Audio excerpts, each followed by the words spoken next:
พื้นฐานตลาดและคำศัพท์ที่สำคัญบทเรียนนี้จะนำเอาทุกคนก้าวเข้าสู่การทำความเข้าใจโครงสร้างของตลาดและคำศัพท์เฉพาะทางที่จำเป็นในการเทรดก้าวเข้ามาในบทที่2ทุกคนเนาะคอยลงคลิปก่อนหั่นเนาะเป็นบทที่1ก็ถือว่าหลายๆคนก็ถือว่ามักเนาะขอมาก็เลยมื้อนี้ต่อบทที่2เลยทุกคนเนาะมีอยู่10บทเนาะแต่ว่ามื้อนี้มาต่อบทที่2เลยเนาะสำหรับบทที่2นี้ถามว่าเป็นบทที่สำคัญบ่ก็ถือว่าสำคัญเนาะเพิ่มความรู้ให้กับคนที่ว่าจะเข้ามาเทรดนี้แน่นอนเนาะเราต้องรู้พื้นฐานเนาะแล้วก็คำศัพท์เนาะในการใช้ในการเทรดนี้มีอย่างแน่เนาะตัวที่1ก็จะเป็นความรู้ทั่วไปเนาะ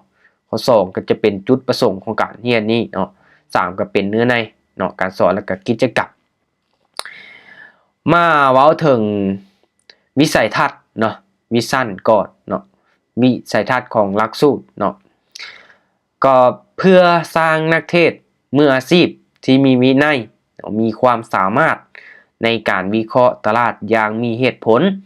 และสามารถสร้างผลตอบแทนที่ยืนยงในระยะยาวได้ด้วยตนเองโดยบ่ต้องพึ่งพาไผเปลี่ยนแปลงตนเองจากผู้เริ่มต้นไปสู่ผู้ที่มีความเข้าใจตลาดอย่างลึกซึ้งเนาะอันนี้คือวิสัยทัศน์เนาะและภารกิจเนาะหรือว่ามิชชั่นของหลักสูตรเนาะภารกิจของหลักสูตรนี่เนาะแม้นการสนองความรู้เนาะและก็เครื่องมือและก็วินัยที่จำเป็นเพื่อให้นักเทรดทุกคนนี่เนาะสามารถสร้างยุทธศาสตร์หรือว่ากลยุทธ์เทคนิคเนาะการเทรดที่เป็นระบบเนาะปฏิบัติการคุ้มครองความเสี่ยงได้อย่างถูกต้องเนาะก็คือการที่ว่าเฮาบริหารความเสี่ยงต่างๆเนาะตัวนี้ก็ถือว่าสำคัญหลายเนาะและสร้างพื้นฐานจิตวิทยาที่มั่นคงสำหรับการเทรดอย่างมีประสิทธิภาพเนาะอันนี้คือหลักสูตรเนาะแล้วก็ว่าถึงภารกิจเนาะของหลักสูตรแล้วก็วิสัยทัศน์เนาะโอเคเดี๋ยวไปเบิ่งหน้าทำอิฐเนาะเบิ่งหน้าทำอิฐเลยปึ๊บตัวนี้จะเว้าถึงพื้นฐานตลาดเนาะ Market Fundamental 1เลยเนาะตลาดนี้ต้องมีล่ะตลาดเปิดแล้วก็ตลาดปิดนะตลาดเปิดแล้วก็ตลาดปิดเนาะ1จะเว้าถึงตลาดเปิดและตลาดปิดเนาะ Open และ Close Market ผู้เทรดต้องรู้ว่าเวลาใดควรเทรดและเวลาใดควรพักผ่อน1เนาะจะมาเว้าถึงตลาดเปิดเนาะตลาดกำลังดำเนินงานอย่างเป็นปกติเนาะมีสภาพคล่องสูงเนาะสำหรับ Forex เนาะตลาดลอนดอนและนิวยอร์กเปิดพร้อมกันเนาะช่วงเวลาที่คึกคืนเนาะความเสี่ยงปกติเนาะคือช่วงนี้หลักๆแม่นมันจะปิดทางอาทิตย์เนาะตลาดปิดเอามาทำความเข้าใจตลาดปิดเนาะ Close Market เนาะหรือว่า Gap ตลาดพักผ่อนหรือตลาดปิดเหตุการณ์ชั่วคราวเนาะถ้าใครที่เทรดอยู่ในกระดานเทรดของ BX Trade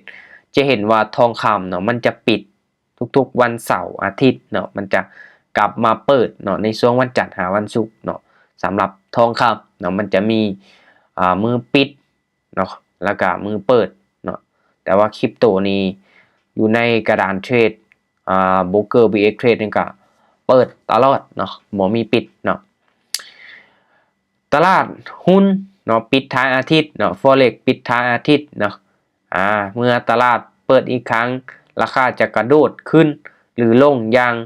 ลงหลายเนาะเพราะว่ามีข่าวสำคัญในช่วงเวลาปิดเนาะสำหรับตลาดเปิดตลาดปิดเนาะก็ประมาณนี้เนาะตลาดมันก็มีมือเปิดแล้วก็มีมือปิดเนาะโอเคแต่สำหรับคริปโตเคอเรนซีนี่ก็บ่เปิดบ่ปิดบ่ปิดเนาะเปิดตลอดเนาะอยู่ในโบรกเกอร์ของ BX Trade เนาะหรือว่าหลายๆโบรกเกอร์เนาะหลายๆกระดานเทรดก็เปิดเนาะเจ้าหลายมันจะเป็น ทองคำเนาะเป็นพวกสินทรัพย์บ่เนาะคริปโตนี้มันจะบ่ปิดอยู่แล้วเนาะตลอด24ชั่วโมงเลยอันนี้คือพื้นฐานเนาะกะให้ทุกคนจื้อง่ายๆเนาะถึงตลาดเปิดแล้วก็ตลาดปิดเนาะตัวนี้และข้อต่อมาปึ๊บคำศัพท์ที่สำคัญในการเทรดเนาะ Key Trading Term เพื่อที่จะเริ่มเทรดบัญชีเดโมเนาะได้อย่างถูกต้องท่านต้องเข้าใจภาษาของตลาดก่อนเนาะนี่แม่น5คำศัพท์พื้นฐานที่นักเทรดทุกคนต้องรู้เนาะ1เนาะ1เลยเนาะ bid ask and spread เนาะ and spread สำหรับตัวนี้ภาษาอังกฤษค่อยก็ออกเสียงบ่เก่งปานใดเด้อเนาะราคาซื้อขายและส่วนต่างเนาะตัวนี้ในตลาดการเงินเนาะมี2ราคาเสมอเนาะคือกับการเวลาที่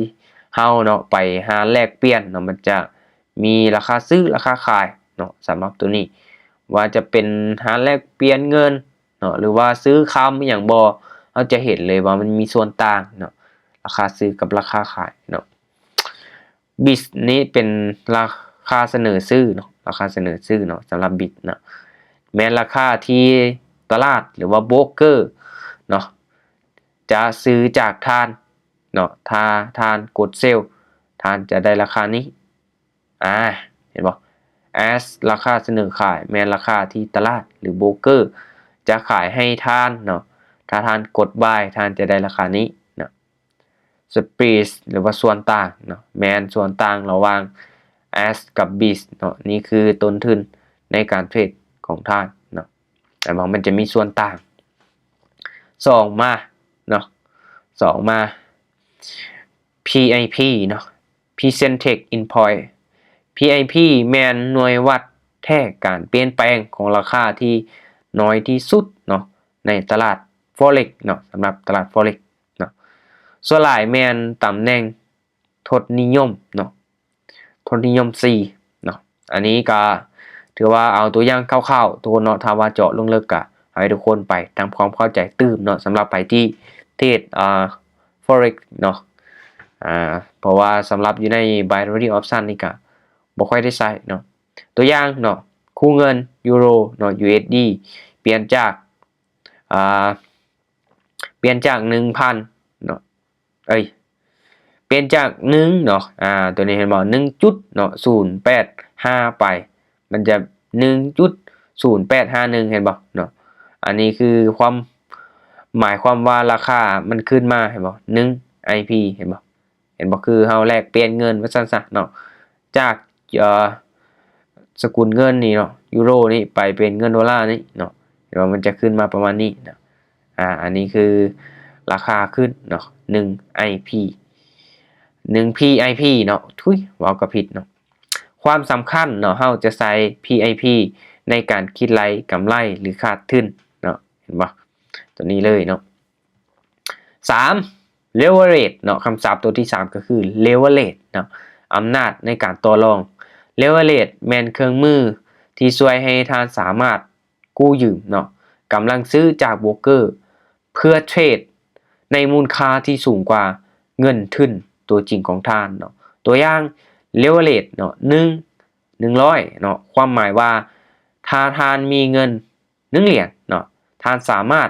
ออกคำสั่งซื้อขายได้มูลค่า100เนาะตัวนี้คือ leverage เนาะคือตัวอย่างว่าไผที่เทรดฟิวเจอร์เนาะเทรดฟิวเจอร์นี่จะฮู้เนาะเทรด forex เนาะจะฮู้เลยเนาะคำเตือนเนาะ leverage เป็นดาบ2คมเนาะมันช่วยเพิ่มกำไรได้ไวแต่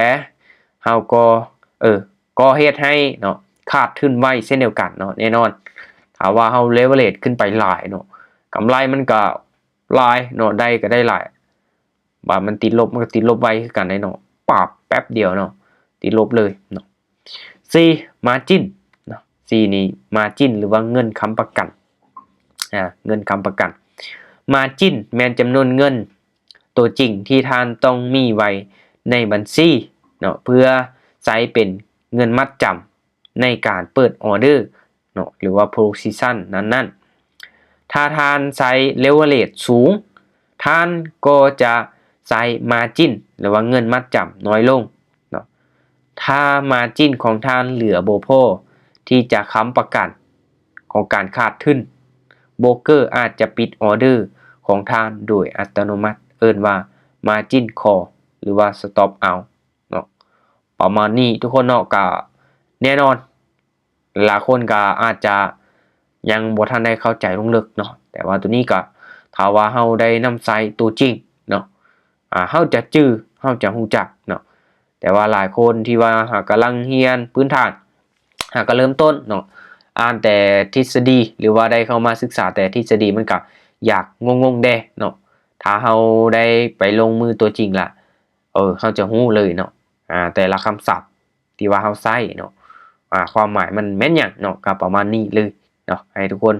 อ่านทบทวนคืนจื้อเนาะทุกคนเนาะโอเคไปหน้าต่อไปปึ๊บประเภทคำสั่งเนาะประเภทคำสั่งเมื่อกี้นี้มี4เนาะมี4เนาะแต่ว่า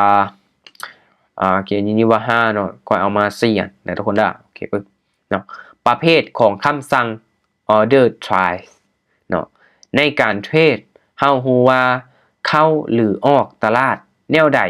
แม่นสำคัญตัวนี้เนาะถ้ายกตัวอย่างใส่หลายๆคนก็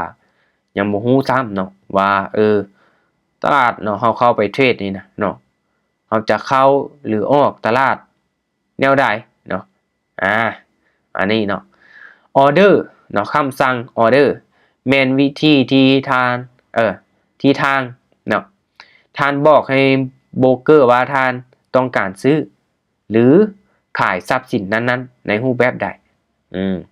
อันนี้คือ order เนาะ market order อันนี้คือประเภทของ order เนาะคำว่า order ก็คือคำสั่งเนาะเขาแปลง่ายๆก็คือคำสั่งแต่มันก็มีหลายประเภทเนาะประเภทที่1ก็จะเป็น market order เนาะคำสั่งตลาดเนาะแม่นการซื้อหรือขายทันทีในเวลาที่ดีที่สุดที่มีอยู่ในตลาดขณะนั้นเนาะใช้เมื่อใดเนาะเมื่อท่านต้องการเข้าหรือออกจากการเทรดเดี๋ยวนี้เนาะโดยบ่สนเรื่องราคาที่แตกต่างกันเล็กน้อยเนาะข้อดีได้เปิดออเดอร์แน่นอนและว่องไวข้อเสียอาจจะได้ราคาที่ต่างจากที่เห็นถึงหน้าจอเล็กน้อยเนาะเอิ้นว่าslippage เนาะถ้าตลาดผันผวนแห้งคือสำหรับ market order นี่เนาะทุกคนเนาะถ้าไผที่ซื้อ Bitcoin เนาะซื้อในรูปแบบของสปอตทุกคนจะฮู้เลยเนาะเฮาเข้ามาปึ๊บเนาะเฮาซื้อเลยเฮาบ่สนว่าราคาตัวนี้มันจะเป็นจังไดเนาะเข้ามาปึ๊บซื้อเลยขายเลยเนาะเอาแบบง่ายๆเนาะประเภทของคำสั่งที่2เนาะก็คือ limit order เนาะหรือว่าคำสั่งกำหนดเวลากำหนดราคาทุยเนาะอ่านกับผิดตัวเนาะคำสั่งกำหนดราคาlimit order แม้นการตั้งคำสั่งซื้อหรือขายในราคาที่ท่านกำหนดไว้หรือราคาที่ดีกว่าท่านเนาะอันนี้ยกตัวอย่างเนาะยกตัวอย่าง buy limit ตั้งซื้อในราคาที่ต่ำกว่าราคาปัจจุบันรอท่าให้ราคานั้นตกลงมาหาเนาะตัวอย่างว่าในณปัจจุบันนี้หลายคนก็เห็นว่าBitcoin เนาะอยู่ที่70,000เหรียญเนาะและเฮาไปตั้งราคาซื้อไว้อยู่ที่60,000เฮาก็รอท่าให้ Bitcoin นั่นเนาะมันลงมาเนาะเป็นกราฟเคลื่อนที่ลงมาฮอด60,000และออเดอร์มันจะเข้าไปเลยเนาะมันจะเป็นการที่ว่าเฮาเปิดออเดอร์ไปปึ๊บมันก็ได้ทรัพย์สินนั้นเลยเนาะถ้าสมมุติว่าเฮาตั้งราคาไว้60,000 Bitcoin มันบ่ลงมาเนาะมันขึ้นไป80,000 90,000 10,000เนาะหรือว่าแสน10,000กับแสนนั่นแหละเฮาก็บ่ได้เนาะคำสั่งนั้นมันก็จะบ่ออกเนาะทุกคนเนาะ และเซลล์ลิมิตเนาะตั้งราคาขายที่สูงกว่าราคาในปัจจุบันรอท่าให้ราคาขึ้นไปหาเนาะตัวอย่างว่า Bitcoin อีกเนาะราคาปัจจุบันนี้70,000ทุกคนอยากขายตอน80,000เขาต้องท่าเนาะ ถ้าให้บิตคอยมันขึ้นไป 80,000 เนาะมันจังขายให้ถ้าสมมติว่าราคาบิตคอยมันลงมาจาก 70,000 เป็น 60,000 50,000 40,000 30,000 ลงมาเรื่อยๆเนาะเฮาจะบ่ได้เนาะคำสั่งนั้นมันก็อยู่หั่นเนาะมันจะบ่ไปใส่ถ้าใครเคยซื้อเนาะอยู่ในBinance บ่เนาะคอยอีกก็ตั้งราคาซื้อเป็นประจำเนาะโอเคคิดว่ากราฟมันลงมาประมาณนี้เนาะราคามันสิลงมาประมาณนี้เฮาก็ตั้งเข้าออเดอร์ไว้ท่าเลยเนาะเฮาบ่จำเป็นต้องมานั่งเฝ้าเนาะบ่จำเป็นต้องนั่งเฝ้าเลยเนาะเฮารอท่าถ้ามันลงมาปุ๊บมันก็จะได้เลยเนาะข้อเสียถ้าราคาไปบ่ฮอดจุดที่ท่านตั้งไว้เนาะออเดอร์ก็จะ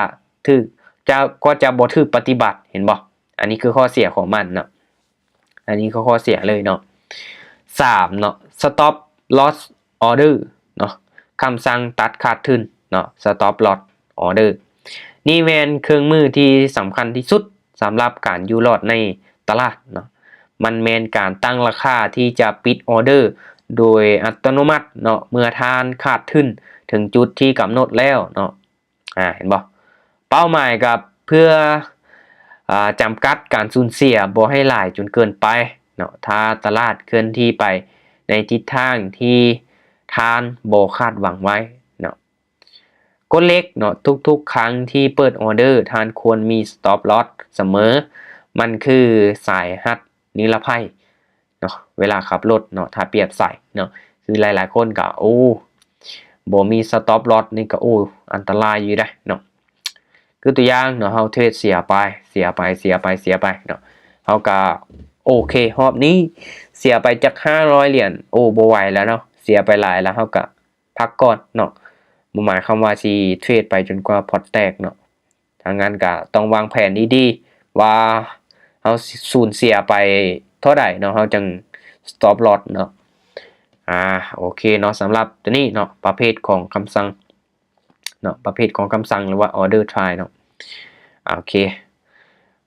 ปึ๊บบทที่2นี้เปิดเนาะบทที่2นี่ค่อนข้างที่จะน้อยเนาะ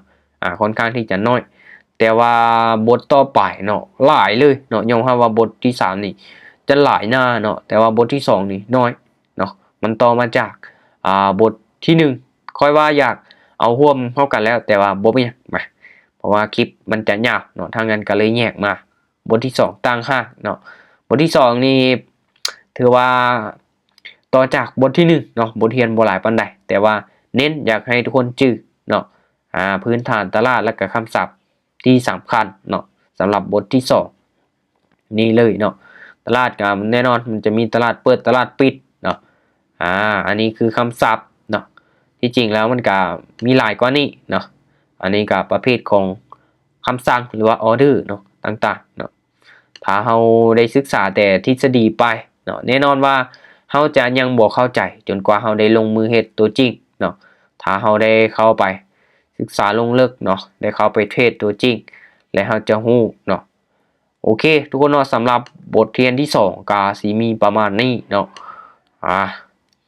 ถ้าว่าตัวใดที่ยังบ่ครบถ้วนเนาะก็ทุกคนไปเสิร์ชหาเติมได้เนาะทางอินเทอร์เน็ตเนาะเสิร์ชหาทาง Google บ่หรือว่าถาม AI เติมเนาะมันก็มีหลายเนาะส่วนหลายแม่นคลิปของคนต่างประเทศเนาะหรือว่าคนไทยที่อธิบายแบบชัดเจนเนาะอธิบายแบบชัดเจนเลยถ้าว่าให้อธิบายแบบลงลึกเนาะบทเรียนตัวนี้ค่อยก็รวบรวมมาคร่าวๆเนาะมันก็บ่ได้ดีที่สุดเนาะแต่ค่อยเชื่อว่ามันอาจจะเป็นความรู้เป็นประโยชน์ให้กับคนที่กำลังศึกษาเนาะที่จะเทรดที่จะลงทุนอยู่เนาะทางนั้นก็ศึกษาดีๆเนาะเพิ่มความรู้ให้กับตนเองเนาะสำหรับบทต่อไปเนาะมันจะเป็นมาถึงระดับที่2เนาะทุกคนนี้ได้เรียนระดับที่1แล้วเนาะคือเมื่อกี้นี้เนาะจะมีบทที่1ที่2อันนี้เราจะไปต่อในระดับที่2เนาะวิเคราะห์ตลาดอย่างเป็นระบบเนาะในคลิปต่อไปเด้อเนาะสำหรับคลิปนี้ก็ถือว่าบทที่2จบไปเนาะ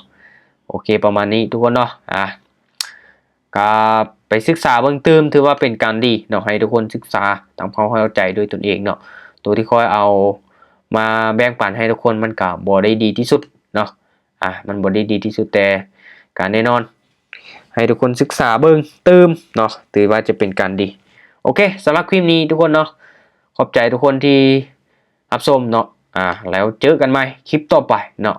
คลิปต่อไปนี้ถือว่าเป็นบทเรียนบทต่อไปที่สำคัญเนาะบทที่3เนาะทุกคนเด้อเนาะเราทานที่ตามได้เลยเนาะมีหลายเนาะจนกว่าจะครบ10บทเนาะที่ค่อยจะเผยแพร่ลงไปเนาะกะสีทยอยลงเนาะแต่ละคลิปละบทเนาะฝากทุกคนติดตามเนี่ยอย่าลืมกดไลค์กดแชร์กดติดตามให้เด้อทุกคนเด้อโอเคบายบายเจอกันใหม่คลิปต่อไปเนาะอย่าลืมเด้อทุกคนเด้อเนาะทุกๆการลงทุนมีความเสี่ยงทุกคนต้องในศึกษาให้รู้ให้มันดีๆก่อนที่ว่าจะตัดสินใจเข้ามาลงทุนเด้อทุกคนเด้อโอเคบายบาย